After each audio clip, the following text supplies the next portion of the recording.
What's happened now? Oh, this is... You see, the problem with this is that by acquire, they mean actually buy someone. But this is a youth-only run. The youth-only policy is the one rule that I cannot infringe under any circumstance. So there's nothing I can do. I'm going to have to pay that $2.5 million penalty at some point. We thankfully have enough of a buffer zone that I can still do plenty of PR activities. Anyway, welcome back to the Let's Make a Soccer Team playthrough. We are getting a loan offer for Gooden. It's better than nothing. I am not against sending Gooden off for a season and seeing if the chemistry issues are better when he comes back. We actually have a lot of busy work to do before our next game. It's time to start renewing contracts. Almost everyone on the team is on 1 year remaining. I have a feeling Geeson for an additional term of 3 years is going to want more than 110. I'll try 120. Here's Geiger. And I might just offer that as is. Now, Amend isn't getting much better than he already is, but you know what? We're going all the way to the top of your range because for a 3-year extension, that's where Ryan's okay, I guess. We'll see if he bites. Yeah. Ludwig's been pretty good for us recently. I have a feeling he's going to turn this down, but I'll try it. Yeah. Now, Stuckenschmidt is actually starting to decline. Wouldn't necessarily want to pay more than that. Speaking of, this is going to be an albatross contract if we have to give $500,000 to Hafez. I might chuck it at him anyway. Lynn Patton, on the other hand, is our captain, and he's not in decline yet. Let's see if 400,000 does it. Yeah, good. But speaking of albatross contracts, here's Ginster. That's not gonna do it. He's gonna turn this down, I know. Do I even want to renew Kruger? Yeah. I'm not interested in keeping Brams around, however, because I checked his training progress. He's already in decline at 28. That's bad. Kosaka? That would be a nice figure to lock in for 2 years if we could get it, but I have a feeling he's going to want 300, so I'm just going to offer him 300 right at the start. So now we get to Emmert, and he plays an awkward position given our usual tactics, but we are short on forwards right now. I wasn't sure if Oldenburg was going to want to negotiate right this instant because he still has that not liking Gooden attached to him. I don't want to... Yeah. And here's Erdmann now. Oh, that would be a great contract to lock in. I'll actually bump it up to 180. And... Oh, Schenk wants 4 years? You know what? I'm going to give you a super generous offer simply because you want to renegotiate for 4 years. The loan deal from earlier has been agreed to. However, we have a problem. As soon as we got rid of Gooden, all of a sudden, he doesn't like Adenina. Instead, I'm going to have to say bye-bye. And by that, I mean transfer list him due to the rules prohibiting firing. He'll get a good price if we can find a taker, but that also means we should renew Stuckenschmidt's contract. There we go. And let's cover Ludwig as well. We tried giving him 120 last time, I think. Oh, I really don't like having to give that much money to Hafez, so we'll bring it down to 600 and see if... Yeah, it's saying give him 700. Yeah, okay. But I think next year I may have to let Ginster go.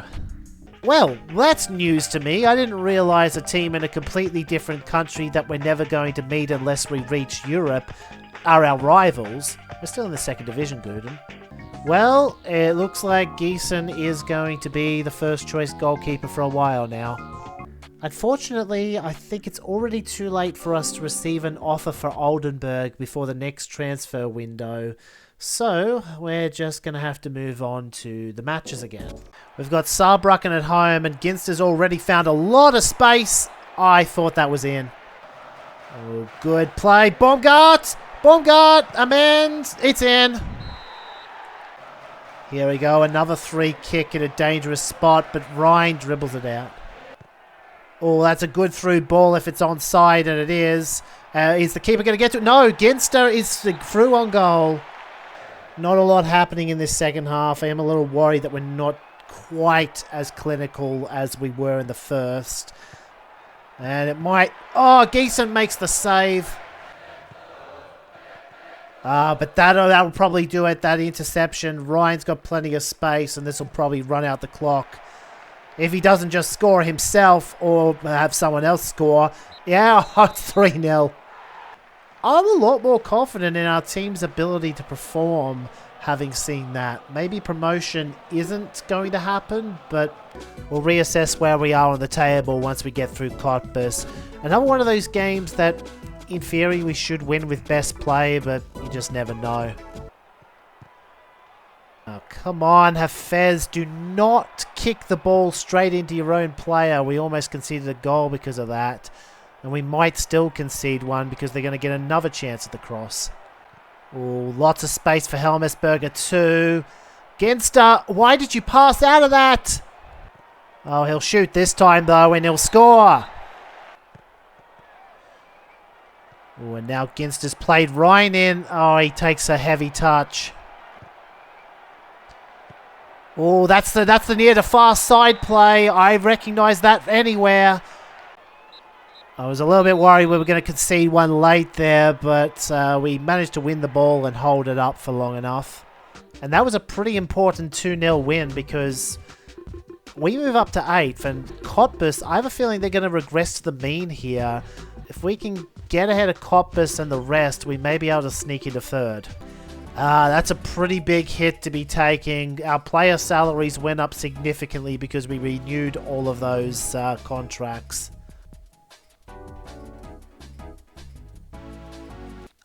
And we can indeed play a side competition, the Asia Oceania Cup. The first match will be towards the end of the month. And we also have the Derby game coming right up.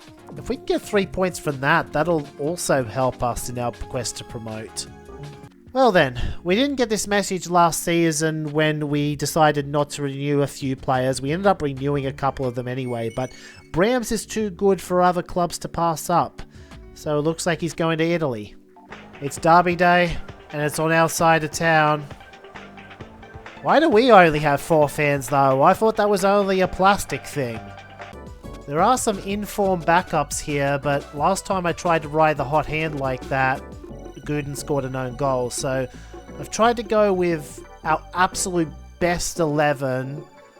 It's mostly our fans, but I am seeing a considerable amount of purple, especially towards the right. Yeah, this might not be the home team advantage that we were hoping for. Come on, you have to get to that, Geeson. What are you doing? That could have been a penalty, you know, but the ref hasn't called it. Oh, it's 1-on-1. We managed to hold it for now. Although there's still the cross play and... Oh! And Lascelles converted his own penalty. I don't know what to make of that. I'll let the viewers decide. Do you think Lascelles dived there? Or was that legitimately a bad challenge?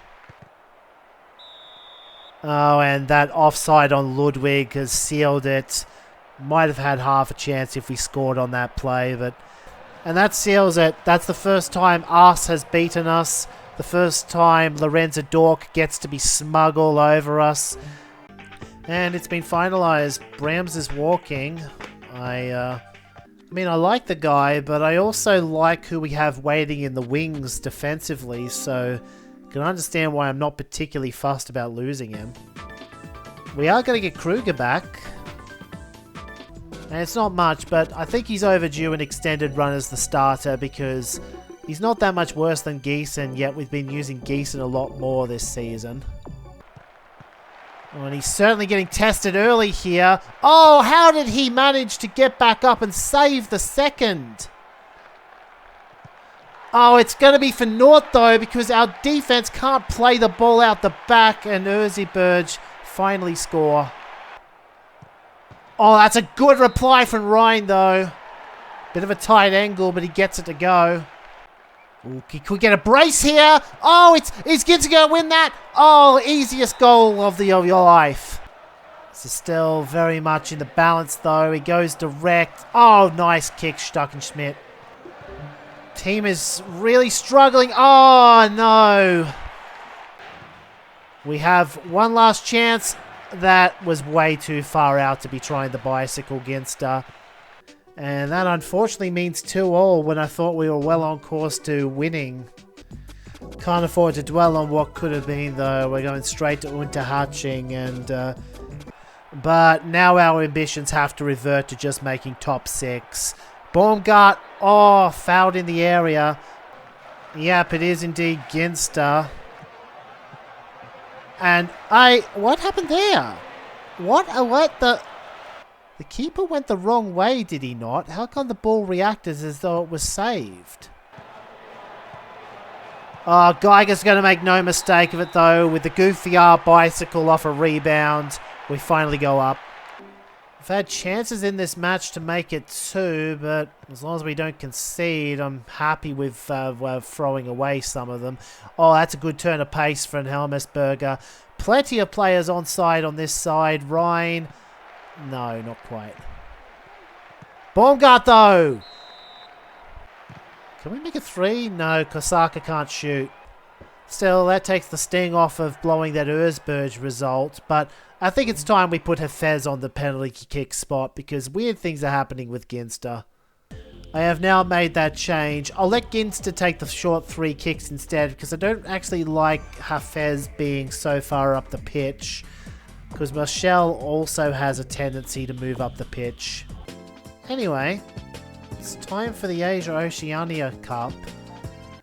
Can get a little bit extra prize money that is assuming, of course, we can beat Fukuoka, but I don't think we have much to worry about. I'm putting the B line up when it comes to defensive players out, and we still have a significant edge over the opposition.